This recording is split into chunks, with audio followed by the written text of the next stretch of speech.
Good evening, DragonCon! Good evening. This is a thought experiment on privacy policies for Star Trek transporters. For anyone who has somehow missed it, Star Trek transporters are a device in the Trek universe that allows individuals to be completely disassembled in one place and reassembled someplace else very, very, very fast. These are used largely because in the original series, it was too expensive to build sets with shuttles on them, so you need to have people fade in and out. But we're going to take them seriously for a minute. With me are four fabulous expert panelists, and I'm going to let them introduce themselves. I'm Courtney Lytle Sarno. I am an attorney here in Atlanta. I do privacy work and write privacy policies in real life. Most of my work is transactional and copyright stuff, but I also do, as I promised Scott, I wasn't going to make this all up. I do in fact write privacy policies. It's hard to not find yourself doing some of that if you do kind of a comprehensive IP representation for clients, because everyone is suddenly having to deal with it, whether they mean to or not. So it's become a big area in the real world, and certainly would be in Star Trek, which is better than the real world. I also teach at Emory Law School, but I do not teach anything about Star Trek there. Honestly, it does work into my lectures sometimes, but the students already kind of know I'm a dork, so it doesn't do anything. Hi, I'm Hayley Tsukayama. I'm Associate Director of Legislative Activism at the Electronic Frontier Foundation, which is a member-supported annual civil rights nonprofit. With that long title, I get to manage our state legislative portfolio, and I also co-lead our internal consumer privacy working group. I am not a lawyer, and I have not written privacy policies, but I sure have read a ton of them. My name is Ruth Suehle. I am also not a lawyer, but I am president of the Apache Software Foundation, have worked in open source for about 20 years, and open source folks tend to be big privacy fans, as well as big Star Trek fans since the late 1900s. Oh, I'm sorry, you used the term actually. Very late I like second your millennium. jacket, you seem like a nice person. Go Hey Kurt. everybody, my name is Kurt Opsahl, Associate General Counsel for Cybersecurity and Civil Liberties Policy with the Filecoin Foundation. And for many years, I also was at the Electronic Frontier Foundation, where I was the General Counsel. And before that, I worked for Perkins Coie, a big law firm, and privacy policies there, and then at EFF, wrote EFF's privacy policy, and did a lot of reading and criticizing of other people's privacy. It's a pleasure to be here. And I am Isaac Sheff. I'm a computer scientist. My research is in distributed systems and security. And today my role is moderator to bring out the best of these panelists. So the best place to begin is at the beginning. If you were in the Star Trek universe, when would you encounter such a privacy policy? Who has to agree to this when? Who is this policy for? So the first thing I realized is that there have to be answers to that question for two groups of people. One is the Starfleet employees, for lack of a better word, those who have signed on to all sorts of situations. And then we transport a lot of folks who maybe hadn't even heard of Starfleet before they showed up on the ship. And that's a completely different matter, including when and how they agree to this. There's no indication in the series that there is a notice and consent process of affiliating with the Star Trek transporter. Yes, you can imagine, like in a recruitment agreement, as you are becoming a member of Starfleet, you might sign a bunch of paperwork, and somewhere in there is to have consent to the privacy policy. So I guess if we're imagining a privacy policy, we might imagine two versions of it, though we have known they're not doing a good job on notice as far as we. But we also know that as late as Pulaski, and definitely more so earlier, that Starfleet people could refuse to use the transporter. Well, and the doctors didn't want to. Yeah. I think that tells us something about the technology, because the people who really understood what it was doing to you, rather than how the bells and whistles and jelly beans worked, they're the ones who didn't want to go in. So like there's kind of a separate issue where we can have just imagining the terms and conditions of use and all the disclaimers that you'd have to agree to, do the absolutely terrible things that might happen to you if you use the transporter. So that is like a different objective than the And privacy no policy. one would read them, they'd check, I agree, I agree, I agree. Like duplicated, and then the evil twin comes forward and so on, like that. Bad risk, eyeliner to like, prove you're evil. and you see them, you're like, well, they signed this thing, and you're like, what? I Yeah, signed but that. Tom Riker didn't sign it. Like, notice and consent, they're really missing on. You know, the JAG Corps only shows up occasionally on screen. But did they have their own, compliance legal team on the Enterprise being really obnoxious off scene and never being on camera because, well, why would you want to put us on camera? Content drag, come or better answer. I didn't think it was great, but So what about people who have never seen the transporter or heard of it before they get transported? We have rescues, we have random aliens being pulled off of planets. Is there like a default policy that ought to apply, or are there extenuating circumstances? All right, we'll take this out a level. What are we trying to do with this privacy policy?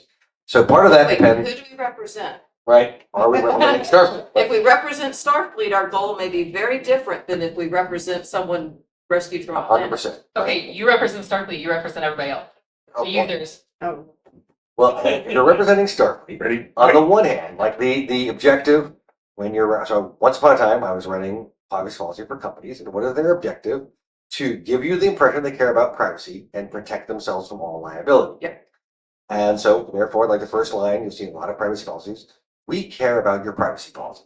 And then the rest of the policy is about how they don't really care about your privacy. They're deep. They go deeply about We your don't want privacy, to get but in not in trouble. the protective way. We've got a first line. Yeah, we care deeply about, and I can type that now without kind of Yeah. cracking up. So I get used to it. The first few I did, I'm like, do I have to say this? Because I kind of break out laughing, but I can do it now with a straight face. So I consider myself an experienced privacy. But like attorney.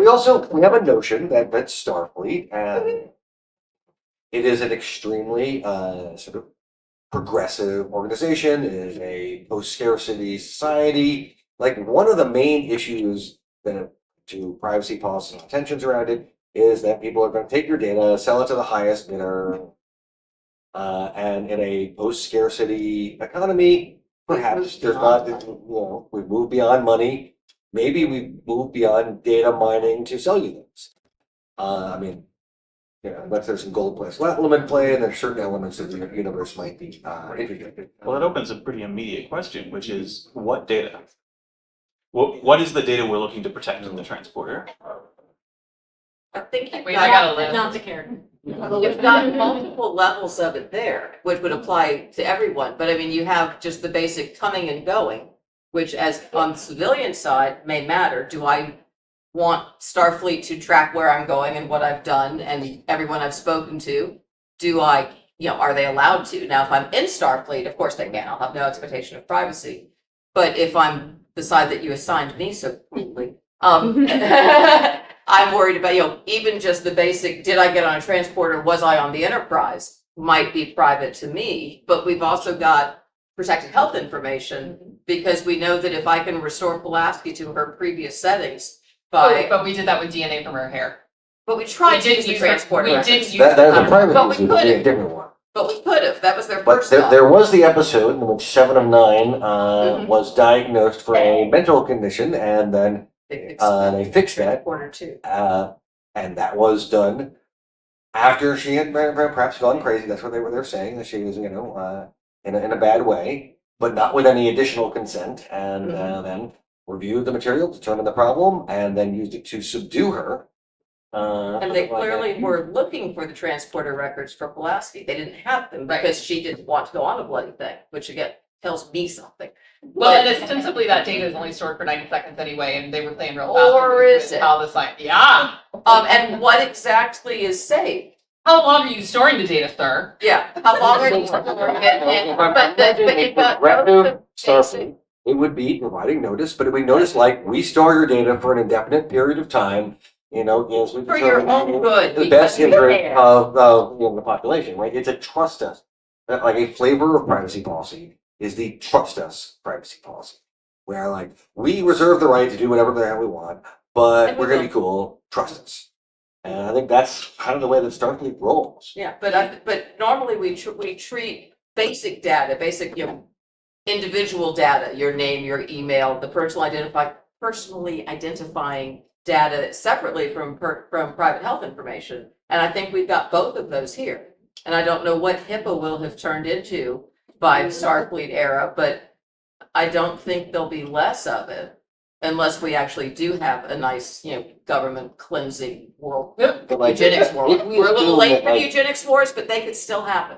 if we assume that what we've seen on the show is people abiding by whatever the policy says, it would have to say, in case of a emergency or security situation, or when we deem it as necessary for the protection of life and limb, we can do whatever we want with the information.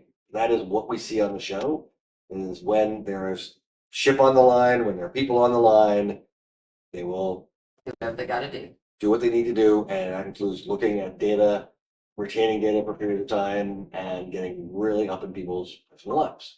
And either they've written themselves an enormous amount of latitude to do that, or the consequences of breaking the privacy policy are not that strong. Well, I have another question though. Is there going to be any expectation of privacy by the time we get to that period in time? Well, think back to the Dark Ages. So, I'm but not like, gonna say the there, late there, 1900s. elsewhere, outside the show, there are a number of instances where they are outside of the transport, but very respectful of people's privacy. If somebody's using the holodeck, there have been some scenes where they were having a private moment, and it's been like one episode somebody accidentally walked in on somebody doing something private, and it was awkward. But when they needed to, they broke into Barclays' little private. So like, therefore, there's Programs. clearly in their privacy policy a extensive, perhaps overly extensive, emergency trust us exception. When we determine an emergency is going on, we can definitely do all these things. But there also seems to be in non-emergency sessions, then we will respect your privacy to some degree. To some degree, unless we think you're doing something, then we're gonna look at the records. So can we do this panel again next year, but as a mock trial?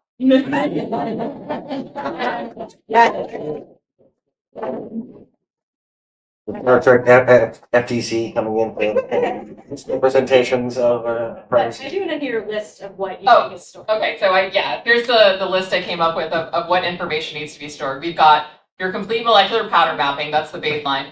Genetic information, because we know that when T'Pol was beamed back to the Romulan ship falsely, and they beamed fake replicated DNA back, that we had all of that. Mhm. Neural pathway patterns, which I'm going to come back to. Health indicators, because like you say, we know that we can find things and repair. We know your species or planet of origin, which is often interesting to security. All your personal effects, clothing, and equipment, unless we want to find weapons that perhaps we could maybe not bring back with you.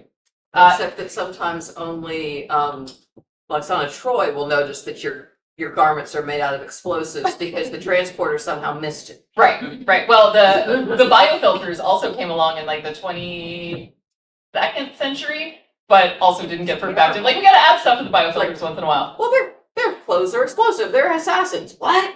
And then he hits a button and says, "Oh yes, you're right." If you had the ability to know that already, wouldn't you?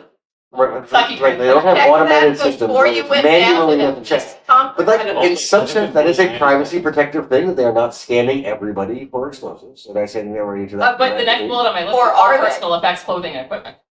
But like, sorry, well, here's an interesting thing, like, They knew Jordy fired his. one thing I actually disagree with as a policy matter, but for a long time, the NSA had a point of view. They were collecting all this information, but it didn't count until they looked at it. So that like they would have this vast sort of database. There was a data center in Utah that they filled with many petabytes of information they collected off the internet, but it didn't count for like legal collection purposes because collection wasn't what I would consider collection, which is gathering the information. Collection only occurred when you looked at it. So it may be that Starfleet is like saying that, yes, in order to operate the transporter, we do this thing, but we don't look at your personal effects unless there's a reason to, which is not, from a privacy perspective, a good system to have.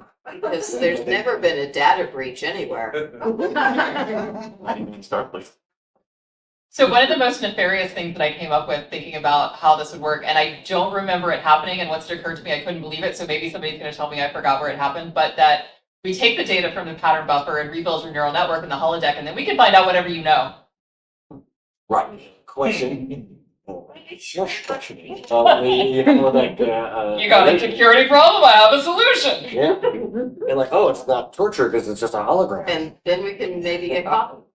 But then that would make Starfleet more evil than it's presented. Or kinkier. I'm never sure which. I mean, it's pretty cool. Why not both? There you go. We don't have to choose.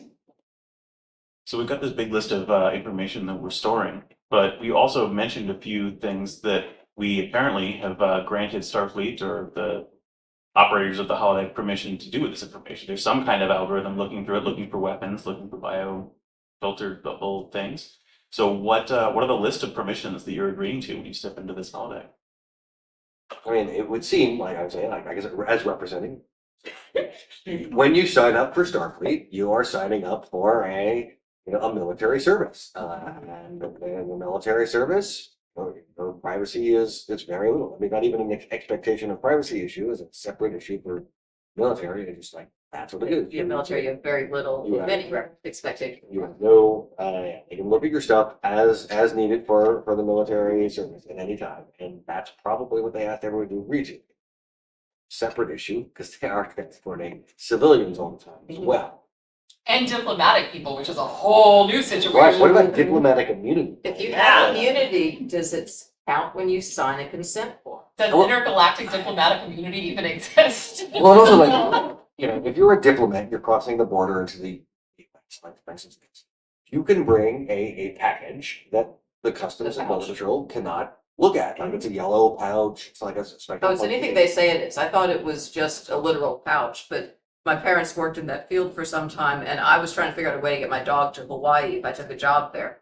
And apparently, if you slap the official paperwork on it, whatever you say is the diplomatic pouch, is the diplomatic pouch. And the idea that I'd have a diplomatic pooch, I thought was perfect, but my parents apparently had professional ethics and told me that wasn't going to happen. You're talking backpack. And it's my pooch pouch. And no, they wouldn't do it. But But I thought we could get diplomatic. past the immigration problems with Hawaii of taking the dog. I mean, I didn't get the job anyway, but we never know. I was planning. But like, there is other thing that happens with diplomatic records. They can bring things to their embassy through the border that are not searched as a matter of diplomatic thing. So how do you handle that with a transport? Like, one could be that perhaps it's not shown on the show because maybe it's a little technical diplomatic detail. But would they have to destroy that data after they transport the diplomats? Don't destroy data. Definitely destroy data a lot. We keep finding more of them when we least expect it. Not Data with the a capital person. D. Yes, I know, but then when more was out We keep there, finding and more then of we them. found the headless one, and then, it all worked out eventually, but And then or you could say these scanners will they necessarily, in order to operate, have to collect a certain amount of it. Like this is some of the tension there, is they can't not, in my view of what collection is, collect the data to transport something, because they have to be able to reconstitute the molecular structure, so they gotta know what the molecular structure is. But by not keeping that data for an appreciable time and not using it for any further analysis, you can reduce the privacy. But they were, with Pulowski, I remember specifically, they were going back and asking her previous ship for her transporter records. Right. And they had looked for the ones that when she transported onto the Enterprise, So, because yeah, more than suggesting, 90 like, seconds but early, you so they said- normally store it. No, the Or they privacy could- policy definitely says we'll store it until we have. Until we don't. So It certainly isn't a so short long as term there's just till you a get there. Starfleet need for this information to be stored. Yeah, so there's no limited period of But time. for for a people- diplomat, maybe there's a special agreement to store that particular. Though there's no on-show evidence. But as you pointed out earlier, there's still analysis of it, like the assassin case you mentioned, where they were able to look at the transporter record and say, yes, their outfits are made of explosives. Were they diplomat? Yes, They they were going to the same. are not following the same rules like as we some do in the of us. US about diplomat. Like, if you want to bring explosives into the United States as a diplomat in the diplomatic pouch, you can do that. But apparently they Not on a didn't check. military vessel.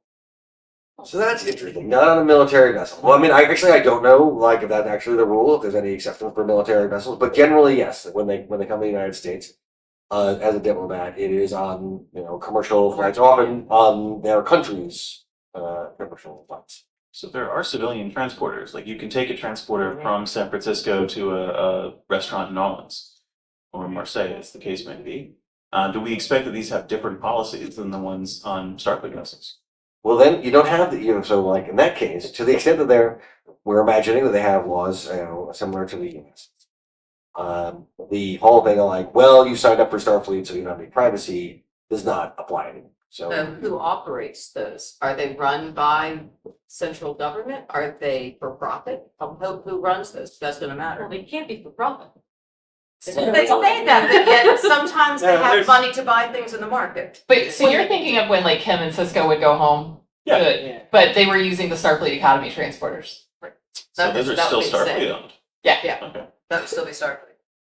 well, and then, it's an interesting question about in their post-scarcity environment, who provides these services, and is it actually all a socialist and a government-run transporter system that is provided for free to everyone?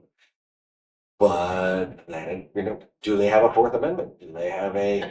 Free is always relative. This is what's wrong. Google is free. And in that scenario, in the Google transporter universe, then they're going to use that data to figure out exactly what I want for dinner and And they're what gonna would be the chase you perfect around dish. with the ads for the rest of your life. Yes. I Yeah, but already it's gonna bought be the dress. delicious. Stop showing it to me. I promise not to be evil. Right. No, they took that away. Don't be evil. So yeah, I mean, I think, but putting aside the post-scarcity and realizing there are restaurants, there are commercial activities, at least done by They're still other, making wine. They have been here. that Been there. the information that they collect, especially like neurological, like your brain patterns, what you're thinking about, your body chemistry, all these things could be extremely useful things to sell to you. If there was a commercial environment there, that would be valuable data. The Ferengi have entered the chat. So that raises the obvious question, what about transporters beyond the Federation? There are Ferengi transporters. Okay, the Ferengi transporter You would don't probably really- have a privacy policy that starts out with, we care deeply about your policy. Privacy. Because according to the 289th law of acquisition, we can mine you for data and sell that crap. And then you'll have a lot of these lines about like, we can use your data only for these limited purposes, and then the limited purposes end up being everything. Well, that's usually like the corporate policy. The Yeah. Ferengi's would have gone farther. A little further. They would say, we care about your privacy and your data because it's valuable to us. And that's the policy. I guess it'd be more honest. So. It's easier. They don't pay lawyers either. So, yeah, that's all the policy they're getting. Hang on, thinking about a Ferengi lawyer right now. Just give me a second. Hang on. I mean, it's something like at least under there are specific in the U.S. There are specific privacy statutes about a couple of different areas, but there's not a generalized privacy thing, and a lot of it is about disclosure. And so, in that sense, if the Ferengi had a privacy policy that was "you have no privacy, get over it," Yeah. Then that It's would the be Ferengi. disclosing things appropriately, and then go ahead and use your data. But Ferengi sure do love buying stuff. Presumably you could buy more privacy. So it would be available for sale. And this is definitely business models have been tried in the U.S. Mhm. Like there have been various services where you get data mined, or you could become a subscriber and you get less data mined if you sign up for Less. data. Yeah, not of zero. I guess you could imagine one. The Ferengi are very commercial, and you can make a transaction. It's worth their while. They can turn it to zero. So, as you mentioned in one of the first things that you brought up with the list of data was metadata in transporters. If you were the transporters running on, say, Earth, you could collect an awful lot of metadata. Correlating that seems very valuable. Should there be policies not just on what data is collected there, but on how it's correlated between different transports? I mean, as a privacy advocate, I'd be like, no. But if I'm now in the role of defending Starfleet, so I'd be like, that is necessary for the security of Starfleet, so we know when the bad guys are going from one place to the other and can track their movements. Trust us. Trust us. We're good people, so it's okay that we're violating your privacy. We're not violating your privacy. We're just using some of the Using information. information in your best that we interest. can help to keep- Like Starfleet is very like I know. internal about this. Like, you know what's best for Our you. biggest And, type. Our best interest. So do we see these kinds of escape clauses in an emergency? We might use your data for this, or if it's necessary to save you, we might use your data for that in existing data scenarios in the medical field. well, we see it in so the Electronic Communications Privacy Act has an emergency exception, but it requires medium high standard that there has to be like imminent danger to life or limb, basically. And that has been abused. Like people have tried to get information under that with things where it was pretty remote danger to people. But like, that is a standard for the emergency exception, and there have been cases about where this has been overused. And otherwise, there are standards that must be met before you can get various levels of data. Metadata having a lower standard, the content, and so on. The metadata about where you're going is valuable information, but it is certainly less invasive than your entire molecular structure and neurological pathways. And people have become so careless in many ways of their personal data. I mean, think before everyone carried a phone in their pocket, the idea that anyone would know where you were at any minute of the day was ridiculous. So And people I now voluntarily say, look, here I am eating lunch, and text them where they I are. think that And that is not something that less people are than- careless about. It's just that they feel a little bit disappointed.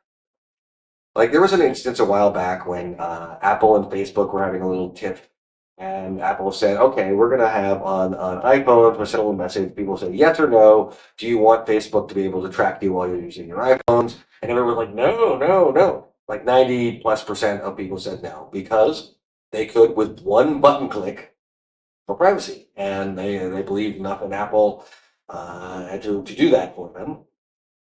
And what you see more often when people have to like, well, you go to this website, but there's this consent thing, and you have to like slide these sliders around, push this click, and like, is that which one is the way that goes off, and which one is on? Clicking buttons is hard.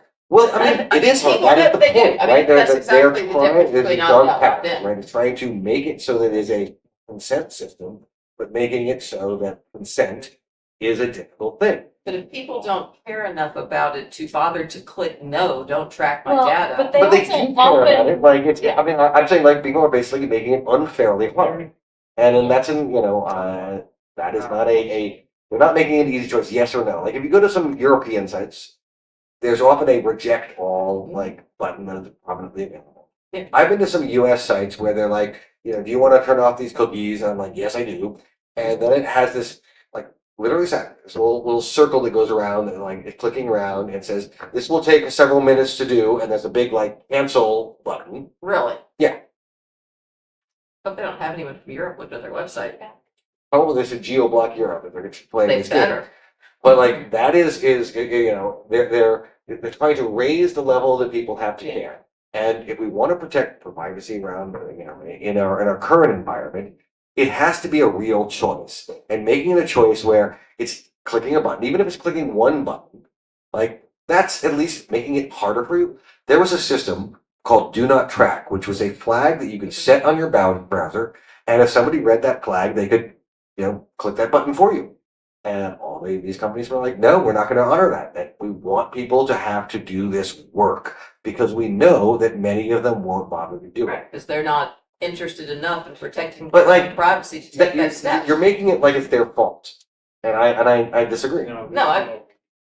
I think you're right. I mean, I think that the companies are trying to make it more difficult because that's why And they want the data. That's very clear. And the point of making it inconvenient is so that they will collect more data. Absolutely. We don't disagree on that at all, but if making it slightly inconvenient is all it takes to overcome people's desire for privacy, how much do they value but it? often they make it actively confusing.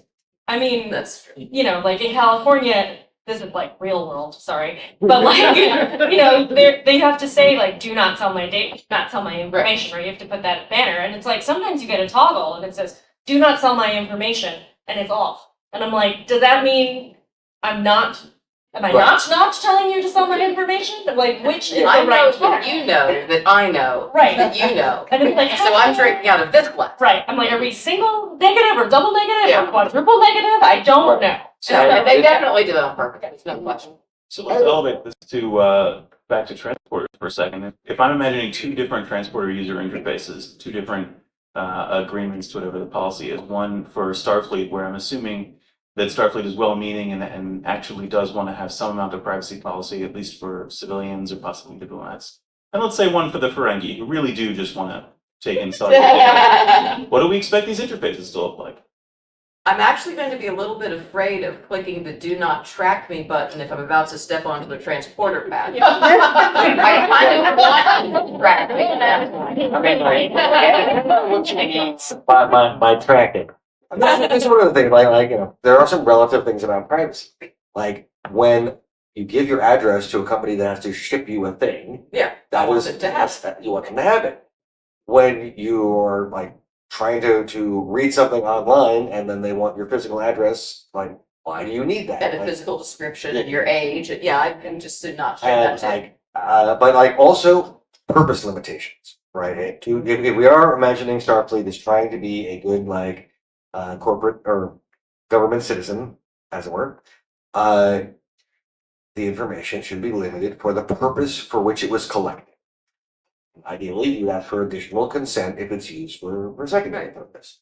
And so the information about where you are going, yes, they should be able to collect that, Necessary. and they need to send you there, but use it only for the purpose of sending you there, and of course, the way the Starfleet will roll, or if we have an emergency where we deem it's necessary for saving the universe, we can totally look at that forever.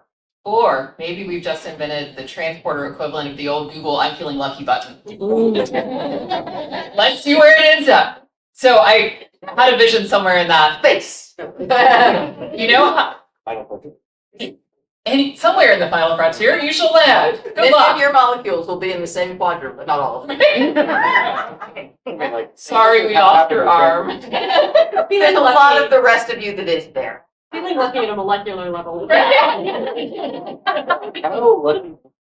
So you know how if you go back and watch the Next Generation episodes now, the LCARS interfaces would have funny messages like, you know, this is the chocolate ice cream dispenser button, because you couldn't read that on the TV in the 90s. But now on our fantastic televisions, you can see all the funny words. So maybe, just maybe, if we zoom in enough on the stairs as you go up to the transporter platform, there's a teeny tiny sign that says, by saying energize, you agree. You agree. You are indicating your consent. But then the problem is still when they're getting people for the first time, and it's not always in that direction. Like I might just be, you know, pulling you off the other ship over there. So they need a JAG officer on every ship going down first and getting things signed before we bring it up the ship. right. But also like It just also makes just the cuts for the video. it also just occurred to me, I feel like half the time like the dimmest looking dude on the ship is the transporter chief. Oh. Wait, no.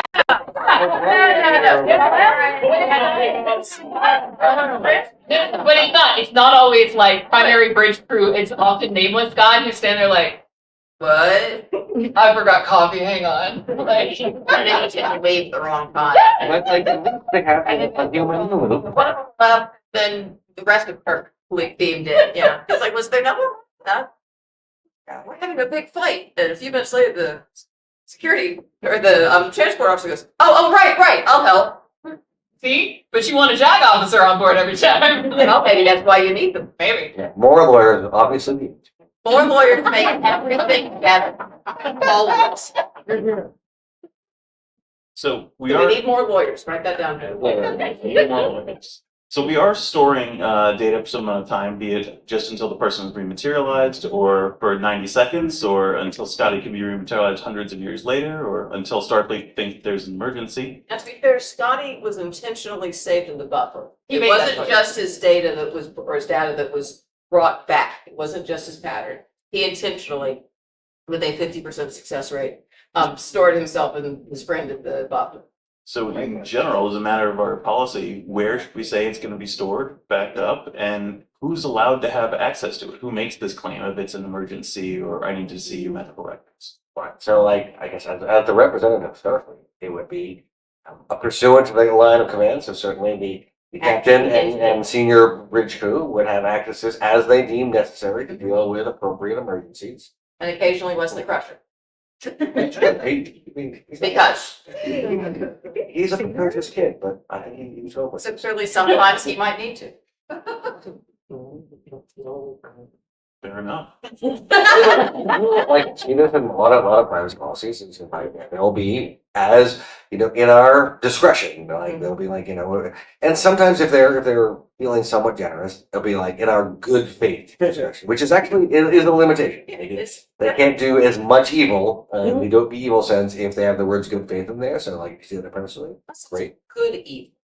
I mean, Where's that on the alignment? malicious good. It's in the footnotes that only lawyers read. Can anybody recall a time when it was not stored either in the local pattern buffer or briefly on the main ship computer? I mean, there certainly was no time where they needed the information that it was not available.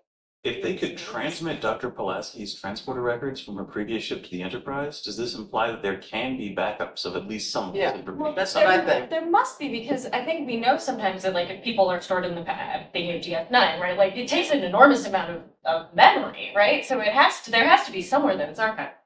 Well, I'm wondering if and these are accidents, but if you go to the mirror universe, where's your data at that point? It's there, but it mirrored. Is it back in the original universe where you left? Or is it residing in the other universe where you? So, I just want to think, technically, because this is being recorded, we should have all the questions go to the microphone, so we can. Sorry. Yeah. We are happy to take audience questions. Yeah, we're happy to take audience questions, but to honor the recording, we should have it on the mic. Okay, so go ask it more loud. Well, I was just answering the question. Oh, Gotta turn it on, who's what? got it. Did you- So I was just answering the question about where, situations where it might not be stored in the buffer.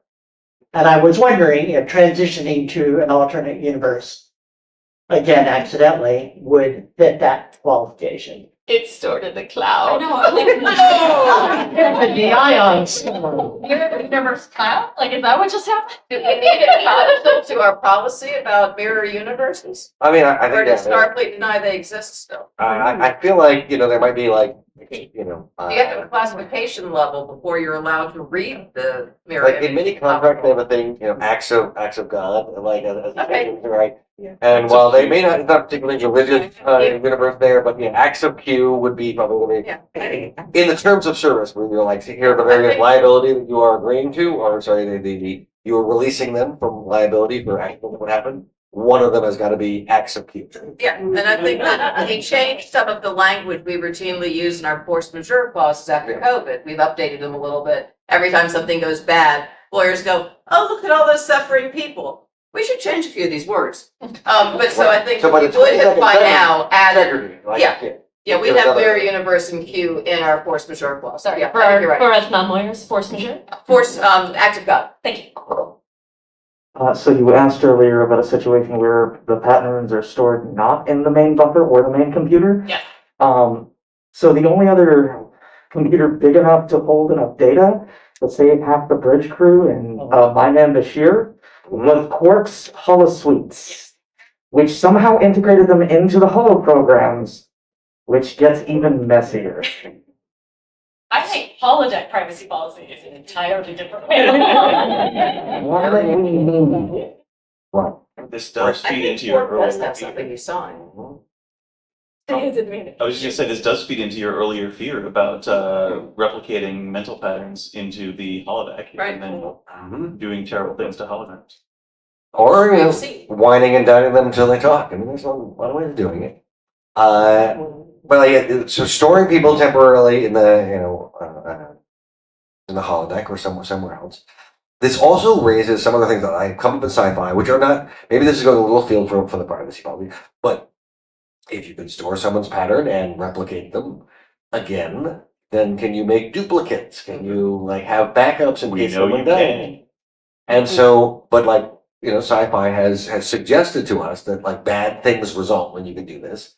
So perhaps we have to presume that Starfleet had some policies where even though you could do this, only in extreme emergencies. Yeah, like we really need. So I'm imagining whether it's the terms of service or the privacy policy, there's a lot of clauses to say in extreme emergencies we can do whatever the hell we want because that is definitely the observed policy.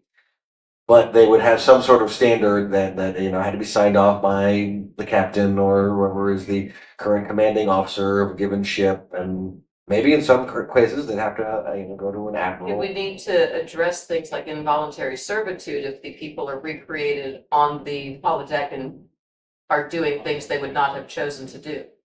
Right, Is there? if and we- Starfleet they is would truly a rights respecting organization, that would be absolutely not. We appear to have some amicus briefs ready to be filed. So I'm actually asking a question very similar to what Kurt just brought up, which is, they have this data that they use to reconstruct you. That they can use to reconstruct you, or that they can use to store, or that they can lose, apparently. What obligation do they have to actually reconstruct me correctly?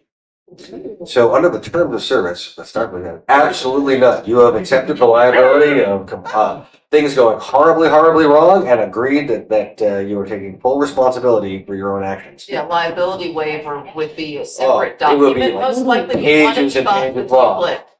Was, I agree that if I'm scattered across the universe, if I am It is very reproduced risky. involuntarily in holodecks, if any of these things, it's on me. It's too bad. Sorry, I can't sue you. And the first century or so resulted in an assortment of medical maladies. Mostly we know about teleporter psychosis, but Right. there were others and a lot of dead bodies along the way to the teleporters that we mostly recognize as usable. But Sorry. don't worry, you'll Yeah. be fine. We care about your safety. Deeply. I'm sorry, we care deeply. Your arm is on the Klingon homeworld. It'll be fine. This last, what we just talked about kind of got real close to, I know nobody likes a comment instead of a question. Go for it. What I think we're getting close to is there's a consent or decline to be reincarnated. So basically you have a transporter DNR. When you sign off on this policy, and I would like to submit that for consideration of the measure of a man that you guys will be doing next year. We have original versus unauthorized duplicate, perhaps. Thank you. So make it so that people can choose whether, if necessary, they can be replicated, except it wouldn't really be them, and maybe they want that, and maybe they don't. But remember, some of it's still gonna be by saying energize, you Yes, can. it- So, I mean, there's Oh, a certain my amount God. of argument that you have to, agree to the risks, and it's not an involuntary contract, so you don't have to beam down and or up. I mean, that lava might go around you, but it They might. may be claiming duress, though, under this. Starfleet didn't set the lava in motion usually, except that time they did, but, Yeah. other than that.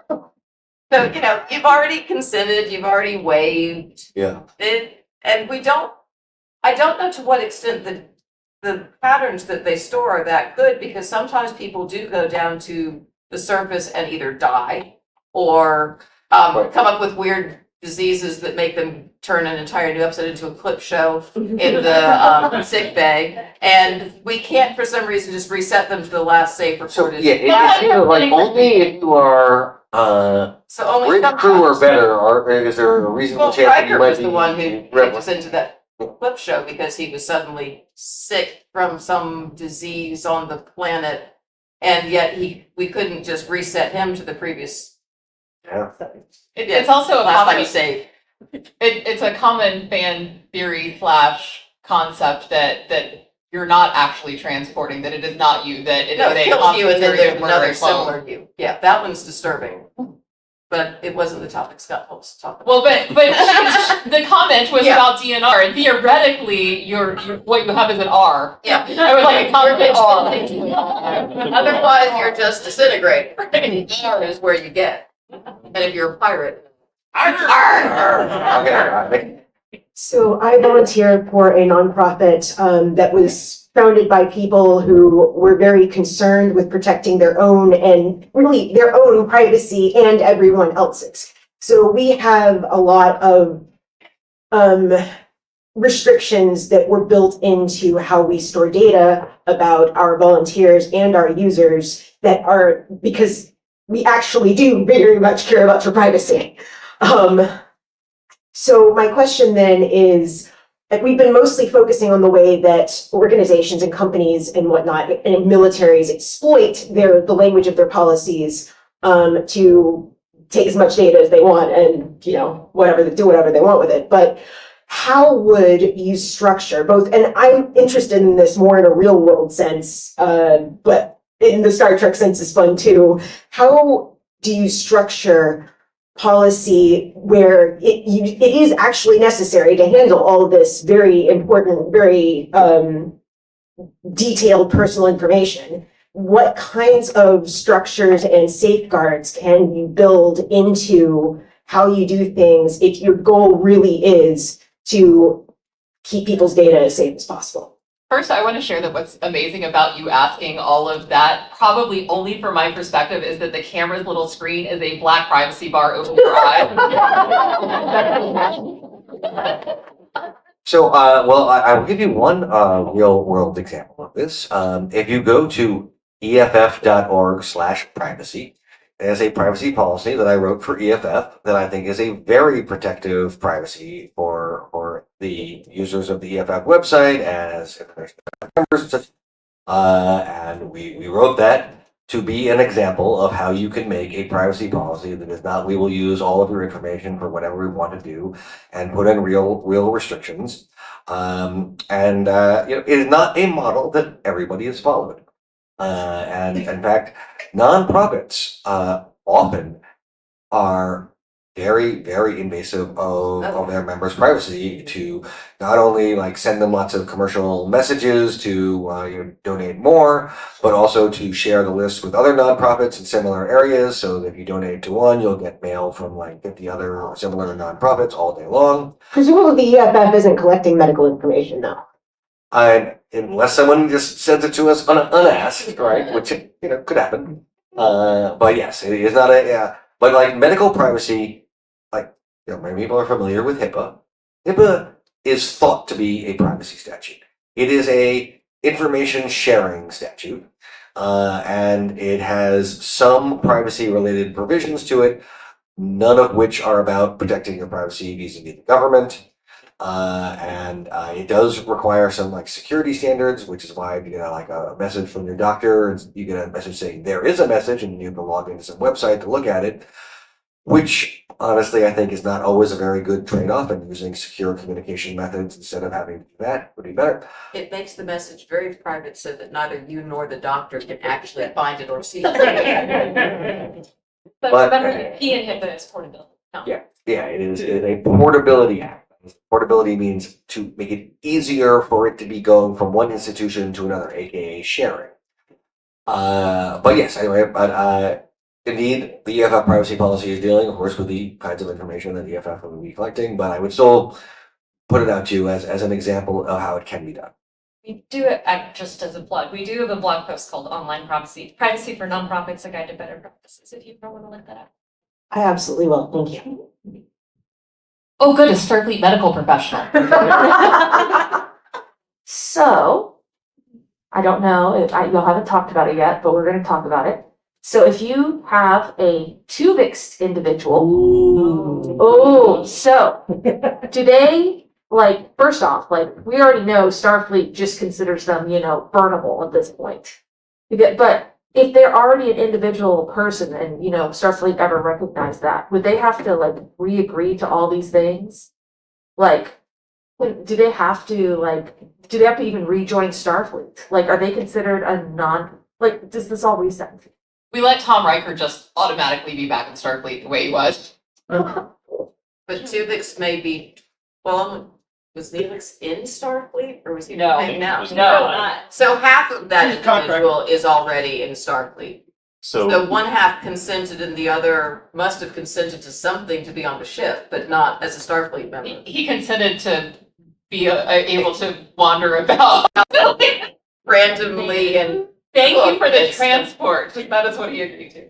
so he agreed to transport and the other half was already in Starfleet. So you've got maybe 3/4 of the new entities already consented. I don't Does that remember. count? Well, I don't remember if we know, like, so they accepted the McKee as new Starfleet people, but in the case of him and Kess, I don't know that the captain has the authority to be like, bless you, you're in Starfleet now. They're not He's crew not. members, they Yeah. are private He was contractors. never officially in Yeah, Starfleet. They don't get He's like, uniforms or anything. once we actually can communicate with Starfleet, I will But be the like the whole by team was already in person of the Alpha. But Tuvok Right, was And already- Tuvok was in Starfleet, Neelix was not. When you Right. combined them, half of that was in Starfleet. Right. And Neelix had consented to something. Oh, They had yeah, but- 3/4 of the consent to use the data. I mean, and you know, for example, for audio recording, eavesdropping statutes, there are some states in the US have one party consent and some have all party consent. And if you have two parties within the same person, and it was an all party situation, then you would need the consent of both. So unfortunately, we are mostly here to talk about privacy policy as to the rights of the resulting Tuvix and whether Janeway can have him re-split into two people. Obviously, she can. There you go. This may be a separate question. So most episodes are framed through the captain's log, and the events are presumably being dictated into the captain's log. So what does that imply in terms of when there are these exigent circumstances? It is being reported and presumably transmitted to Starfleet for some form of further review. Like, what might that further review look like? Well, again, I'm in the role as a lawyer for Starfleet.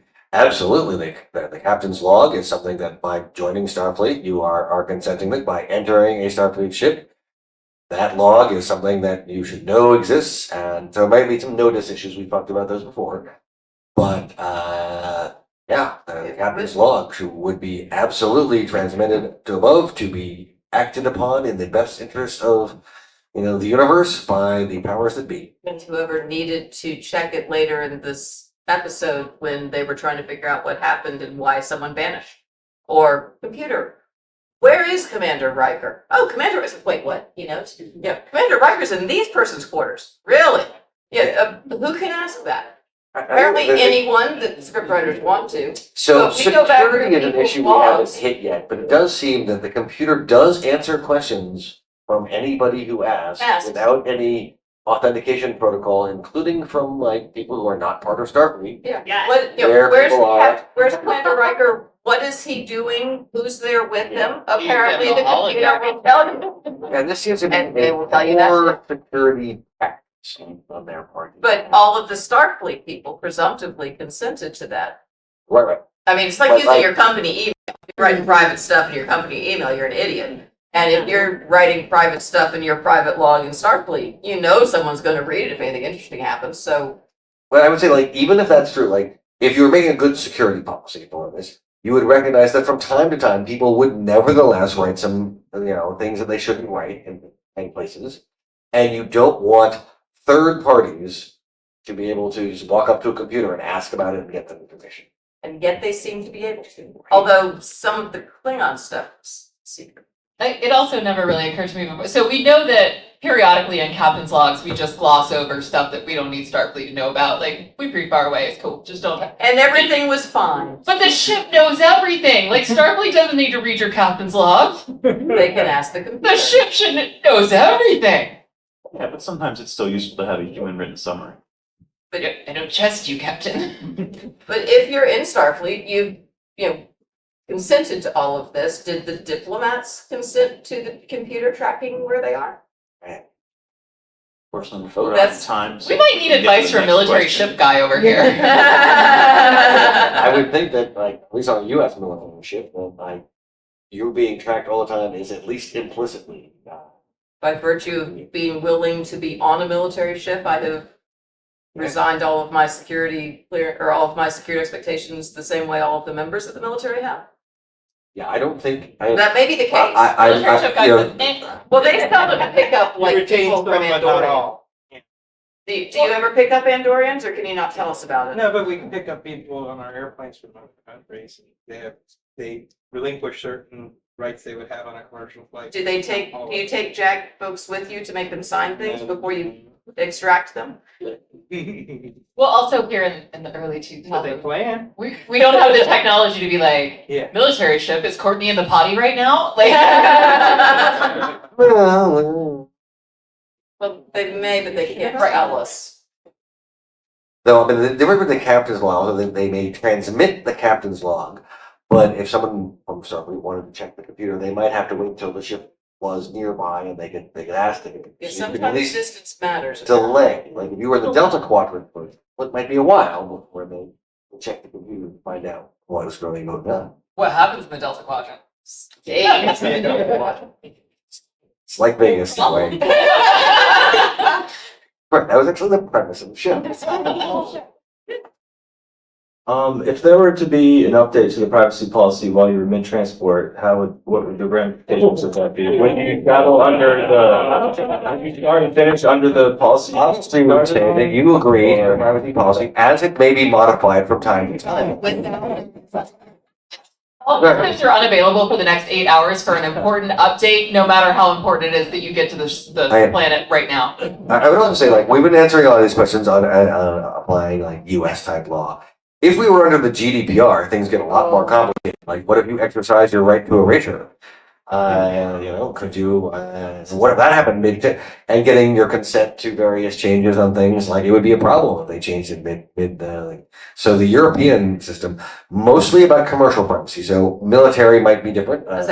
Military is not gonna have any more rights. Military won't have If any there more. were military. But for our presumed civilian one that might have be subject to GDPR-like rights, they'd have to be very careful about things. Well, and the answer being that it was inconvenient for some scripts, but we're missing some important information because we're told that the information is stored for 90 seconds because there's too much data and you can't hold it any longer than that, except that's obviously untrue. Yeah, because sometimes it's there when we need it. So it's stored until it isn't stored. So some of the data is stored, but some of it acts not much like digital data at all, right? We see it decay in a pattern buffer. It takes like a genius like Scotty to make it last a long time, and everyone's surprised when that happens. They're surprised when it's duplicated. So I wonder if there's a different aspect of privacy law that might be more relevant, that's about what happens when you have like a potential human life that might decay but has to be carefully stored but could be resurrected just once, So and look at the law of like frozen human embryos. we see that with the daughter. Yeah, exactly. Yeah, maybe and interesting. So Scotty made that choice for himself, and they're not actually storing the data in the buffer. In both cases, I'm pretty sure they were basically rematerializing themselves just enough every 90 seconds and then rebooting. And in the case of the daughter, it was treated as a huge ethical concern that he would do that to her without her consent. Early. Earlier in the time. Yeah. The problem that data decay is there, where many efforts for digital data are to make it so that the medium upon which it exists may decay, like optical discs will decay after a decade or so, like hard drives fail in a similar time period, but like the data itself doesn't decay, the medium on which. So maybe that's the problem, is that they have a medium that decays, or maybe this is actually their backup privacy plan, is they design the system so that it will decay data over time in order to protect against long-term. Now we saved Moriarty and his girlfriend with a whole bunch of extra storage so that they could finish like. So we're But told that's hologram, but that's still digital, one assumes, because they were in that little box. they're probably smaller because they don't literally have all of yeah. Itty bitty holograms. But we're told that it literally is the data itself that degrades. It's not because of the buffer, and that's why it doesn't last more than 90 seconds. Like it has an incredibly short half-life. Except Point to Except when it doesn't. data does decay. In the real world, Microsoft has found that solar radiation literally flips a bunch of bits in their real world data centers. And it's actually a massive problem for people who have large data centers, making sure that their data is replicated enough that as it just decays due to solar radiation, things would be a problem. And I imagine in space, you actually have a lot more of that. So it might actually be the data decay. Okay. Or that only tiny errors in, well, people turn out to be a big problem. Right. Your molecular structure having a little bit of decay might be a greater problem than a few bits here and there. Though, they should have like, redundant data storage then, right? But have multiple copies. His name's Laura. Right.